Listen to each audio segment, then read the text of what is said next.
വിജയമന്ത്രങ്ങൾ doctor Amanullah Vadakkangara. അവതരണം റാഫി പാറക്കാട്ടിൽ. നിങ്ങളിലേക്ക് എത്തിക്കുന്നത് മീഡിയ പ്ലസ് ദോഹ, ഖത്തർ. അധ്യായം 403. ജീവിതമെന്ന വിസ്മയം തിരിച്ചറിയുക. വിസ്മയങ്ങളുടെ കലവറയാണ് ഓരോ ജീവിതവും. അടുത്ത നിമിഷം നാം അവശേഷിക്കുമോ എന്നുപോലും അറിയാത്ത അനിശ്ചിതത്വത്തിനിടയിൽ ശുഭപ്രതീക്ഷയോടെ കഴിയുമ്പോൾ നാം പലപ്പോഴും ജീവിതത്തിന്റെ മൂല്യം തിരിച്ചറിയാതെ പോകുന്നു. ഓരോ നിമിഷവും അമൂല്യമാണെന്നും അമൂല്യമായ നിമിഷങ്ങളെ പാഴാക്കരുതെന്നും നാം തീരുമാനിക്കണം. സ്നേഹവും സാഹോദര്യവും പ്രായോഗികമായി പരിശീലിക്കുമ്പോൾ ഓരോ നിമിഷവും സന്തോഷത്തോടെ ആസ്വാദ്യകരമാക്കാനാകും. കഴിഞ്ഞ ദിവസം റേഡിയോ മലയാളത്തിലെ റേഡിയോ ലൈബ്രറിയിൽ RJ രതീഷ് പരിചയപ്പെടുത്തിയ ഒരു പുസ്തകമാണ് ഡോക്ടർ ദീപ്തി TR എഴുതിയ ജീവന്റെ മണമുള്ള ജീവിതങ്ങൾ എന്നത്. ഇത് ക്യാൻസർ രോഗികളുടെ ജീവിതാനുഭവങ്ങളെയും അവരുടെ ബന്ധുക്കളുടെ മാനസിക സംഘർഷങ്ങളെയും ആസ്പദമാക്കിയുള്ളതാണ്. ഈ പുസ്തകം ക്യാൻസർ പ്രതിരോധത്തിന്റെയും നേരത്തെയുള്ള രോഗനിർണയത്തിന്റെയും പ്രാധാന്യം എടുത്തു കാണിക്കുന്നു. ഒപ്പം പ്രചോദനവും പ്രതീക്ഷയും നൽകുന്ന കഥകളും ഇതിൽ ഉൾക്കൊള്ളുന്നു. നാമൊക്കെ അനുഭവിക്കുകയും ആസ്വദിക്കുകയും ചെയ്യുന്ന ജീവിതത്തിന്റെ അമൂല്യത ബോധ്യപ്പെടുത്താൻ ഇത്തരം പുസ്തകങ്ങൾ സഹായകമാകുമെന്ന് പറയാനാണ് ഇക്കാര്യം ഇപ്പോൾ ഉദ്ധരിച്ചത്. കാരണം പലപ്പോഴും ചില കാര്യങ്ങൾ നഷ്ടപ്പെടുമ്പോഴാണ് മനുഷ്യൻ അതിന്റെ മൂല്യം തിരിച്ചറിയുന്നത്.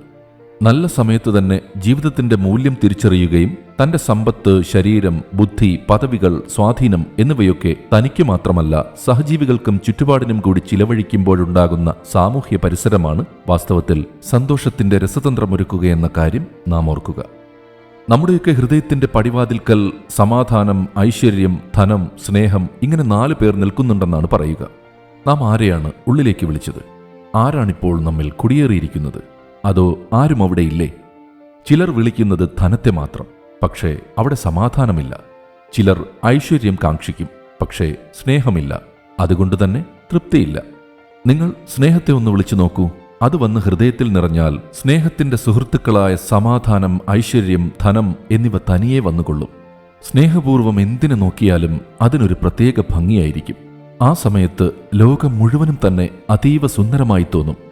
സ്നേഹമെന്നത് നാം ചെയ്യുന്നൊരു പ്രവൃത്തിയല്ല, അത് നമ്മൾ തന്നെയാണെന്ന് ബോധ്യമാവണം. സാമൂഹ്യ മാധ്യമങ്ങളിൽ വായിച്ച ഒരു കഥ പങ്കുവയ്ക്കാം. ഒരിടത്ത് ഒരു കർഷകനും ഭാര്യയും ജീവിച്ചിരുന്നു. ഒരു ദിവസം ഉച്ചയ്ക്ക് ഭക്ഷണം കഴിക്കാൻ കർഷകൻ വീട്ടിലെത്തി. കൈകാലുകൾ കഴുകി നിലത്തൊരു പലകയിൽ അയാൾ ഇരുന്നു. ഭാര്യ അയാൾക്ക് ഭക്ഷണം വിളമ്പി. ഭക്ഷണം കഴിച്ചു തുടങ്ങിയപ്പോൾ വീടിന് പുറത്തു നിന്നാരോ വിളിക്കുന്ന ശബ്ദം കേട്ടു. കർഷകൻ ഭാര്യയോട് ആരാണതെന്ന് നോക്കാൻ പറഞ്ഞു. പുറത്തു ചെന്ന് നോക്കിയപ്പോൾ 4 യുവാക്കൾ നിൽക്കുന്നത് കണ്ടു. കർഷകന്റെ ഭാര്യ, ആരാണ് നിങ്ങൾ, എന്തിനാണ് വന്നത് എന്ന് ചോദിച്ചു. യുവാക്കളിൽ ഒരാൾ പറഞ്ഞു, ഞങ്ങളങ്ങ് ദൂരെ നിന്നും വരികയാണ്. ഞങ്ങളുടെ പേര് ധനം, ഐശ്വര്യം, സമാധാനം, സ്നേഹം എന്നാണ്. ഞങ്ങൾക്ക് താമസിക്കാൻ ഒരു സ്ഥലം വേണം, കൂടെ നല്ല ഭക്ഷണവും. പക്ഷേ ഞങ്ങളിൽ ഒരാളെ മാത്രമേ വിളിക്കാൻ പാടുള്ളൂ. ഭാര്യ അകത്തുപോയി ഭർത്താവിനോട് കാര്യം പറഞ്ഞു. വന്നിരിക്കുന്നത് സാധാരണക്കാരല്ലെന്നും ദേവന്മാരാണെന്നും കർഷകന് മനസ്സിലായി. ഭാര്യ പറഞ്ഞു, നമുക്ക് ധനത്തെ അകത്തേക്ക് വിളിക്കാം. അതാകുമ്പോൾ നമുക്കിനി കഷ്ടപ്പെടണ്ടല്ലോ. എന്നാൽ കർഷകൻ ഭാര്യയോട് പറഞ്ഞു, നീ പോയി സ്നേഹത്തെ ഭക്ഷണം കഴിക്കാൻ വിളിക്കൂ. ഇഷ്ടക്കേടോടെ ഭാര്യ പുറത്തേക്ക് ചെന്ന് സ്നേഹത്തെ അകത്തോട്ട് വിളിച്ചു.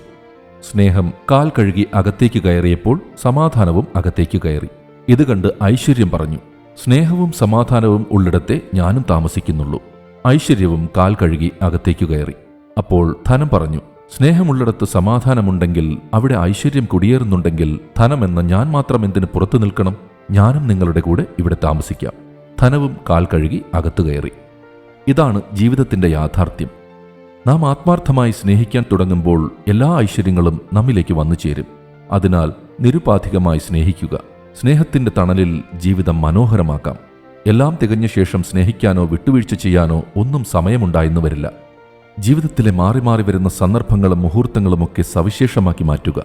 സ്നേഹം കൊടുക്കേണ്ടവർക്ക് സ്നേഹം കൊടുത്തും വിട്ടുവീഴ്ച ചെയ്തു കൊടുക്കേണ്ടവർക്ക് മാപ്പ് കൊടുത്തും മനസ്സിനെ ഊഷ്മളമാക്കുമ്പോൾ ജീവിതം കൂടുതൽ ആകർഷകമാകും. ജോലിയോ ഉത്തരവാദിത്തമോ ഭാരമായി കരുതാതെ എല്ലാം സന്തോഷത്തോടെ നിർവഹിക്കാനുള്ള മാനസികാവസ്ഥയിലേക്ക് ഉയരാനാണ് നാം പരിശ്രമിക്കേണ്ടത്. വിജയമന്ത്രങ്ങൾ സംബന്ധിച്ച നിങ്ങളുടെ വിലയേറിയ അഭിപ്രായങ്ങളും നിർദ്ദേശങ്ങളും 00974552625 എന്ന വാട്സപ്പ് നമ്പറിലോ ceomedia+@gmail.com എന്ന ഇമെയിൽ വിലാസത്തിലോ അറിയിച്ചാൽ സന്തോഷമാകും. ഏവർക്കും ശാന്തിയും സമാധാനവും വിജയാശംസകളും നേർന്നുകൊണ്ട് ഞാൻ റാഫി പാറക്കാട്ടിൽ താൽക്കാലികമായി വിടവാങ്ങുന്നു. പുതിയൊരു എപ്പിസോഡുമായി അടുത്ത ദിവസം കേട്ടുമുട്ടാം.